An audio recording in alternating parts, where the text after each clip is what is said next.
Hold it. Hey, buddy. We're set to kill. Kill? Shit. What do you have against the Doc and Maya, though? That looks like a telescope. I mean, that is just a telescope. Yeah, finally we're seeing... This is what I wanted to see all along. They should have filmed more of this. Nice shooting. Don't, Tony. What the hell is going on here? Shut up. Should we try shooting the aliens? They probably absorb the energy. That's what they need. He's gonna try and take you over, Doc.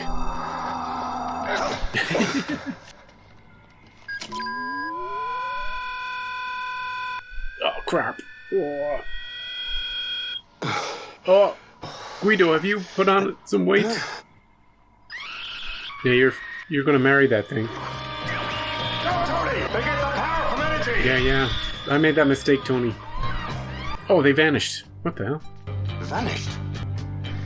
We've won. What? No, we haven't. Atomic fuel store. We haven't stopped them. They're on their way to Bartlett with a trigger. Tony, Maya.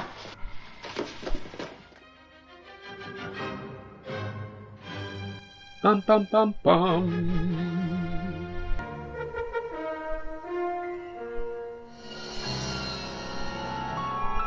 Don't do it, man. You'll kill us all. They must be concentrating all their power on Alan, Ehrlich, and Bartlett. You said they were starving. Where are they getting their strength? Every piece of electrical equipment on Alpha emits a minute amount of radiation. Cut all non-essential power. All except communications. Alan, this is Commander Koenig. Do you read me? Alan, Cobber. are you receiving me? Answer, Alan. This is Eagle 1 to Alan Carter. He's having a great time, John.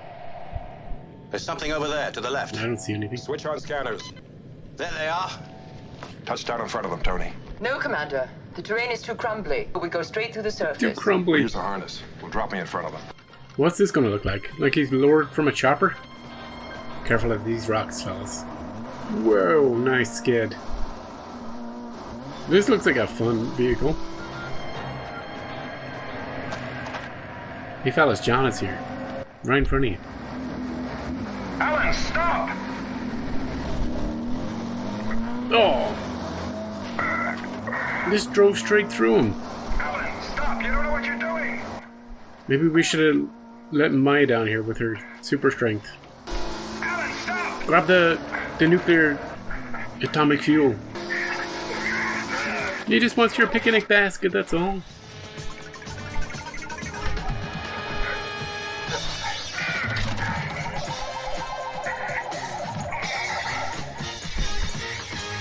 Whee!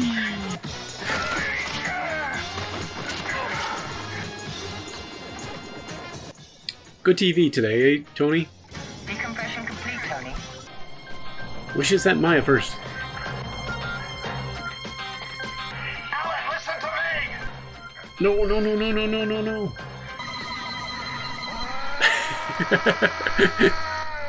What happened to your suit, Maya?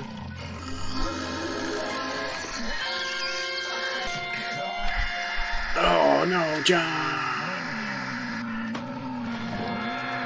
They're gonna be surprised when they see this thing.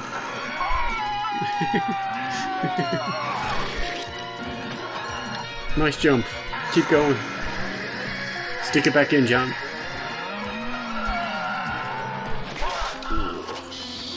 Oh no, no, no, no. No, you have to save him. Change back into your suit, Maya. Commander! Ehrlich's losing air. His Yep. tanks punctured. Patch it up, patch it up. At least put your hand on it or something. Ehrlich's lost most of his air. We've got to get him back to Alpha fast. Going in now, John.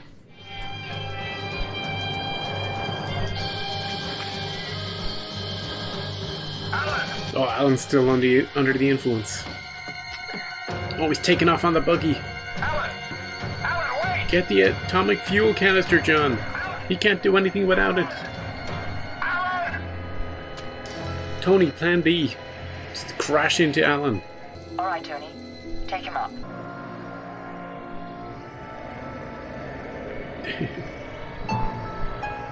Yeah, they're all waiting for him. What happened to Ehrlich? I left him for dead. A monster attacked us in the jungle. The jungle of New York? Yeah. Concrete jungle.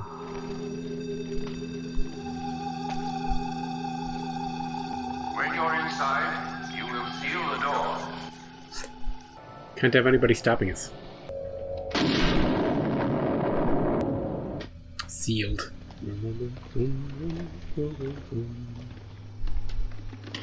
Neat room. We should come here more often. Too late, you can't get in. Maya, there are aliens everywhere. Well, they have no power to harm you, either mentally or physically. Won't open. He can't get through. They've got the door sealed. Yeah. Just in case the audience forgot about that.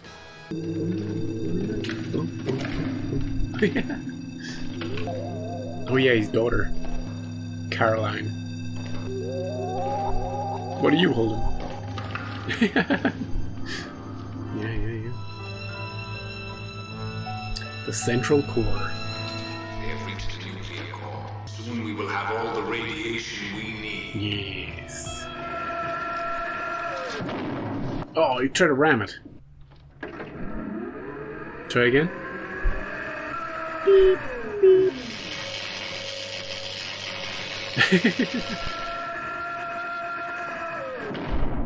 Oh! It shifted a bit, John. Yeah! Got it. Just drive in there, John. He's broken through. It doesn't matter. They will resist him. Yeah, but he's wily. They should have been blocking the door. They should have just walked over there and just kind of stood there. John would have had to try and push through. They might be slow, but they're big and clunky. Maya, how come the aliens are still controlling Alan and Bartlett? Where are they getting their energy? The human brain generates electrical activity. There may be enough among the population of Alpha to keep them going at survival level. Knock them all out. Alan, I want everyone on the base knocked out. You mean unconscious? I mean unconscious. Kill him if you have to, Doc. I can use a contact gas. But John... Just do it. Out. He's gone crazy again, Doc. Get the drink. Hello. Just foiling your plan. Yeah. That'll stop it.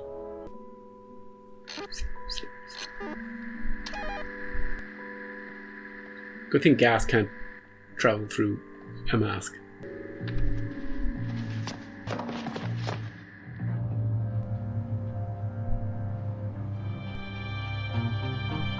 Oh, stick it right in there. Alan! No, Alan! They'll resist you, John.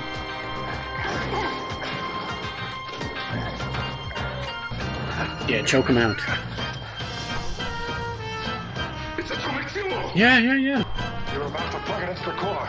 We'd have blown up the whole planet. That's right. Have you snapped out of it, Alan?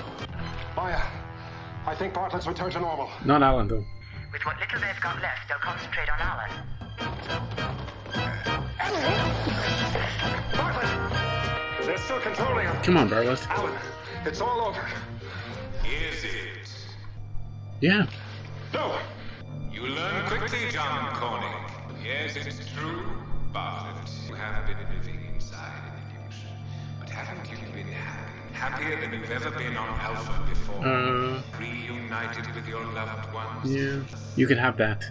Yes, but it's not real. They could give that to You're you. living in a dream. Isn't it better to live in a dream of happiness? To face a reality which you hate? Yeah, but only for 2 more minutes until we blow ourselves up. Bartlett, help me!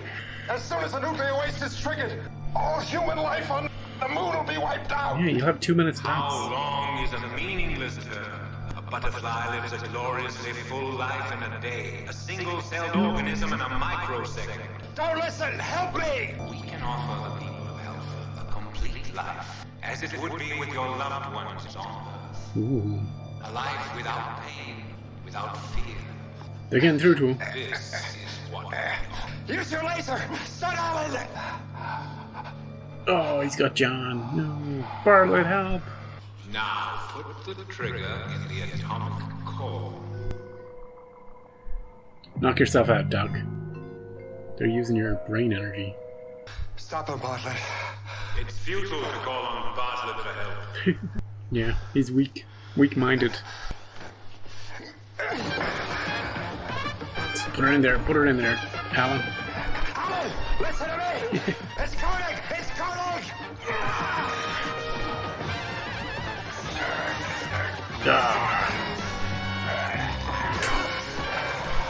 Only John can beat Carter in a fight. You're a truly primitive organism, Commander. We could have given you an eternity of happiness. Eternity? Instant of time. Come on. Now your life will be what the life of your species has always been. Cruel and futile. Yeah. It's better to live as your own man than as a fool in someone else's dream. Well, they're dead. They gave it their best shot. I think Bartlett's going to need some counseling. They already got through to him. So much for illusions. How much longer before they wake up? About 10 minutes. No, they're all sleeping. How am I supposed to run a base of sleeping beauties? It was your idea. But she was. I said it was your idea. These funny scenes, even at the end of a two-parter. That was The Bringers of Wonder, Part 2. And they were, look, let's take it at face value. Let's take it like everything they were saying is true.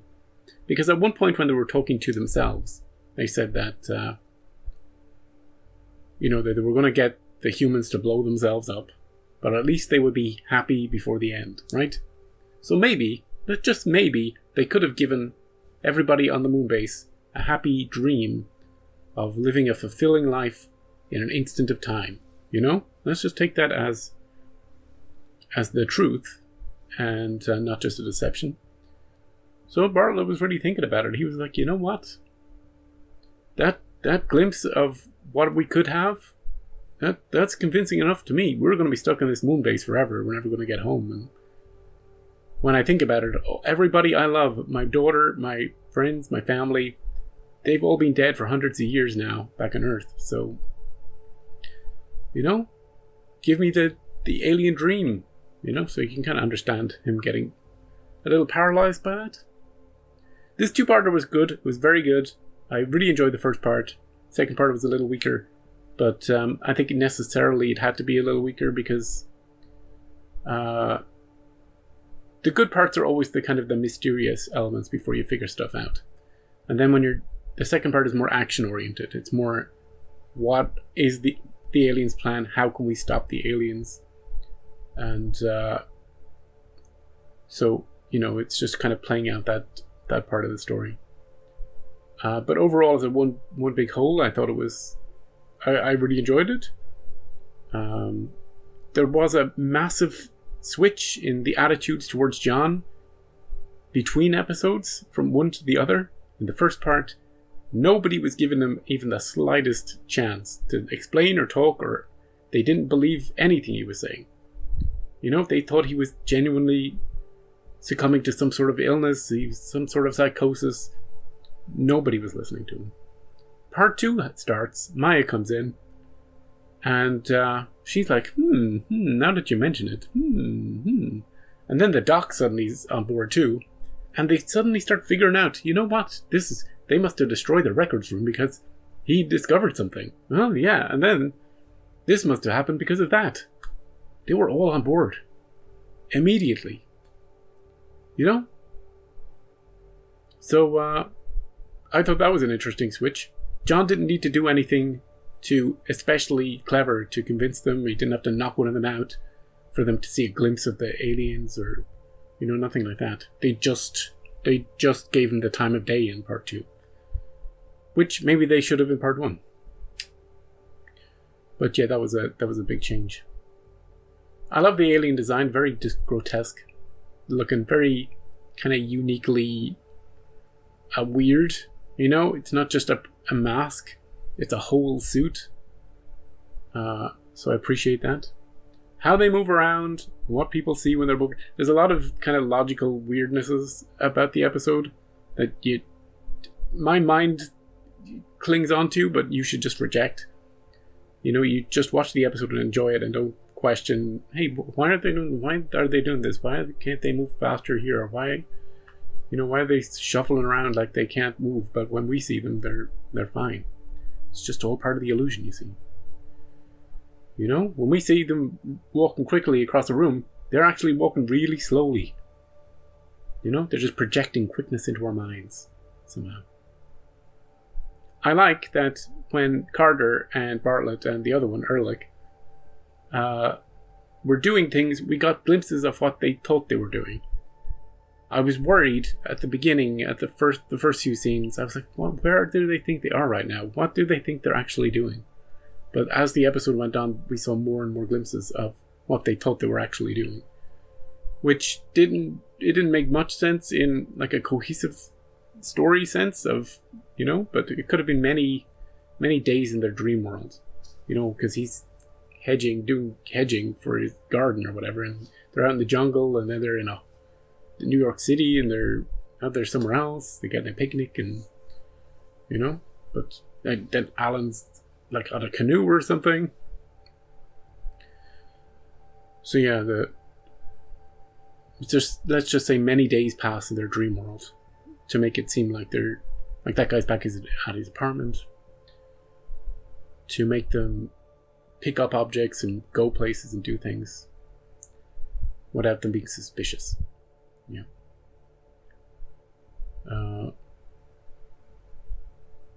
Maya used her abilities to be able to fight on the moon. Don't ask me how she does that with the suit on, you know? She must store the... Here's how it works, okay? I'm going to give you a little canonical lesson on how it works. She can store the suit inside the monster she turns into, so that when she turns back, she can get back into the suit. All the atoms and all the molecules of everything she's wearing also get transformed. It's the only explanation for it. A little padding in the fight as well. You know, people losing oxygen, bringing Ehrlich up to the ship, all that stuff. That's why part 2 is a little weaker than part 1. But I do like the aliens trying to manipulate us, you know? I like that they can't physically harm us or do anything to us. You know, even at the beginning of the episode when the doc is in the room, kind of looming over John and drooling on him, he can't really harm him. Like, he can kind of made him go unconscious. Maybe he could have smothered them if he stayed there long enough, but you know, they are not scary themselves. They're only scary because they can control other people to do their bidding. Like, if you're going to control somebody, Carter's definitely one of the ones you pick. Maya, I would say, would be better because she can turn into things. I think having control of her would be she would be formidable. But I do like the fact that we didn't put the doc in the machine. You know, we picked Maya over the doc because Maya's more useful. That is funny. Bum bum bum. Sandra didn't have much to do in part 2. Nobody else really had much to do in the command center. We didn't spend too much time there. And, you know, hey, do you know what's missing in this episode a little bit? The two-parter. Remember the woman in part 1? The really flirty one, who was an ex-flame of John's. There was never really a conclusion to her story or anything like that. She was just like all of the other aliens with all their different personalities, even the main ones like Guido and all of that. In part 2, they're just non-existent. I don't think they have, like, apart from the Doc's one, Professor Under, none of the if that was his name, none of the other aliens have any speaking lines in part 2. They're just window dressing, I guess. So that's a little disappointing. But necessary, I guess. Once we figure out the mystery, we just see the aliens then. But still kind of fun, moving around the atomic core base and seeing an alien here and there, just standing in hallways. Still kind of cool. Always fun. An episode always gets point for the buggy. And nice to see what the buggy looked like to Carter, you know? Cool little Jeep type thing. So, overall, enjoyed the two-parter. I think it was worth making it a two-parter. And that is that. What did you think? What did you think? I think we've had a good run of episodes so far. In the last couple. Next time we have the seance. Wait a second. I'm going to tell you the title of the next episode, and you tell me what it reminds you of. The next episode is called The Seance Spectre. Now, you tell me what that reminds you of. If you said, hey, wasn't there a season 1 episode with a ghost and people were doing a seance? You'd be right. That's exactly what it reminds me of. With the plant experiment and the episode that starts with that musical number. Yeah, time-traveling ghost man from season 1.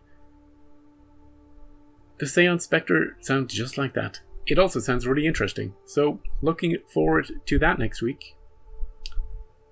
Thanks for joining me for the two-parter. Sorry it was over 2 weeks. Because I went away and I came back and I was so busy. I would have liked to watch both and release both at the same time, but we can't always get what we want. Right. See you next week.